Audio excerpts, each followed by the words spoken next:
Does this life really matter? I feel like the only way an innocent person can go through a messed up experience is because this life doesn't really matter. It depends on what you mean by doesn't matter. So I would say that the Bible teaching is that it's not as though, like a lot of Christians, for example, conceive of this life as something that is like an unfortunate accident.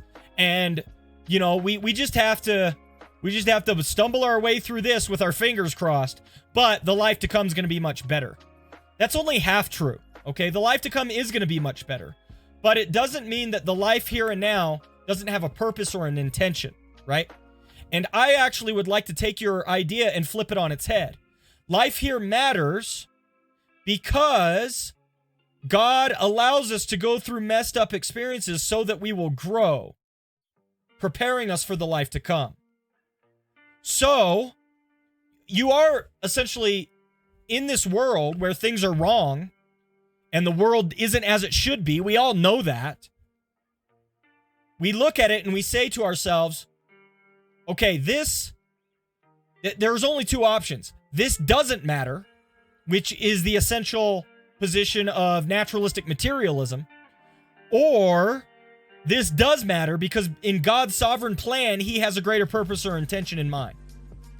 And I think the latter is much more compelling than the former, in addition to, I think, just simply being true. So it's a good question, but I do think foundationally and fundamentally, yes. But it matters because God has an end in mind, a purpose in mind. We used to have, in football, a process that we went through called Hell Week. We had 1 week of 2-a-day practices. We actually ended up doing it for 2 weeks. We did two weeks of Hell Week. And we had 2 weeks of 2-a-day practices. We would practice in the morning, go home and rest throughout the day, and then we'd come back and practice in the evening. And I did this in Vegas. I grew up in Vegas during the summer. So temps were routinely 105, 110, 120. And if you've ever worn football pads, it feels like you're wearing an oven in that context.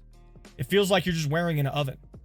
And there were so many times I'm going through these 2-a-day practices and ask myself, what's the point? Does it matter? Why are we here? This is a waste of time. I feel sick, you know, and on. I'm struggling through this. And the fact of the matter is that it had so many greater benefits than I ever could have imagined. On the surface, it looked like it had benefit because it physically prepared us for the season, okay? This intense period of training and acclimation prepared us so that we are going to be better enabled throughout the season to work really hard and play the tough games, and we're going to be sprinting still even in the fourth quarter, okay? But that's a very superficial way of looking at it. Let me just give you 2 more examples of how it helped. Going through these difficult times, going through these 2-a-day practices with all of my fellow teammates allowed us to create a bond that was very, very strong and powerful. We trusted each other. We loved each other. We supported one another. We would have done anything for each other. Why? Because when I felt like giving up, my teammate came alongside me and picked me up off the ground and brought me over to the water trough and said, get a couple of drinks and get back in there, man. That process of going through that soul-crushing experience together brought us together. It unified us in a way that almost nothing else can in this world. And there are other types of this sort of thing. People who go into the military and have a unit. They would live and die. They indeed have trained to live and die for one another. That's an important idea. And so that goes beyond just the physical training, just the regimented preparedness for the season. I got one more way this helped. Because I did something really hard where I felt like giving up, because I did something really hard that was so difficult for me, it prepared me for the future. It prepared me for my life. when I got into college, or when I started taking my MDiv, and my classes got really hard, when I felt like I needed to give up something, it triggered something in me. It's like, wait a second, I've been here before. I was here when I was in, two-a-day practice number 10, and I hated my life. I was feeling this exact same way. And my teammates encouraged me to press on and to continue. That prepared me for the life ahead. Okay? Now, I want to put all of this in context. A lot of people act as though when you die, you just float around on a cloud, play a harp, and your life here didn't matter or make a difference. It didn't have any point. But there is a telos to your life. There's a purpose, intention, and design with it. And God is preparing you for the life to come. Jesus tells a parable. The parable of the talents. He gives 3 workers each a set of talents. To the first worker, he gives 10 talents. To the second worker, he gives 5 talents. And to the last worker, he gives 1 talent. The talents are representations of money, finances. But in these contexts, he's giving these to these servants, and they are to use their talents to the best of their abilities. And I think it actually helps that the same word, talent, that means money, right, actually is talent, because God gives us many different skills and abilities in life. We have different positions, okay? We are going through different things.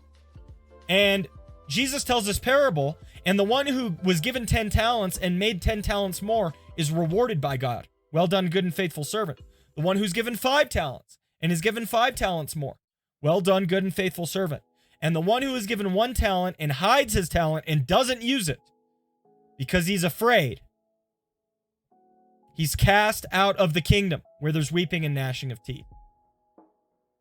I take this to mean that God has given us certain skills, opportunities, abilities, etc. in our lives, and we have to utilize those for the kingdom. That's what God calls us to do.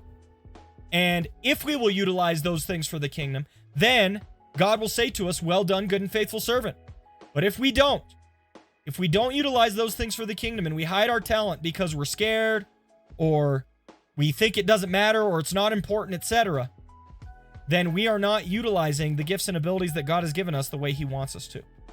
So for all of these reasons, I think that it's important, vitally important, that we live here and now in this life in a way that would glorify and honor God, that he would love, and that appreciates the life he has given to us. Okay? I hope that helps, Akator. Just letting you know what I mean is I've heard of people that don't deserve heaven, but neither getting abused and worse. That's why I said I'm too small to matter.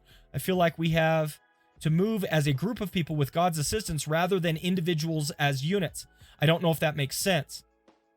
Yes, Akator, it does make sense, and both are true at the same time.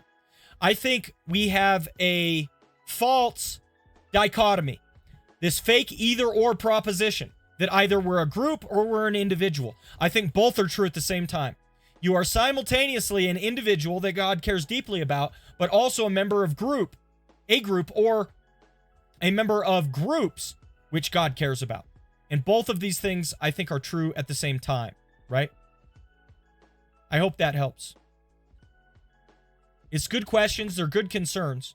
And I think it's important to understand those things for making sense of the life we live. Otherwise, life does seem meaningless. It does seem useless. It does seem like it doesn't make any sense. Why are we even going through all of this? But that's why I think biblically, God has put us in this situation. Hey guys, a great part of Christian growth and discipleship comes from engaging with one another and iron sharpening iron. If you would like to more actively engage with this community, we would love to have you. If you hit up Twitch or Discord down in the description below, you can get more involved in this conversation, and we would love to have you there. Also, if you would like to support this channel, please do so through Patreon. The link is down in the description below. Take care. God bless. Bye now.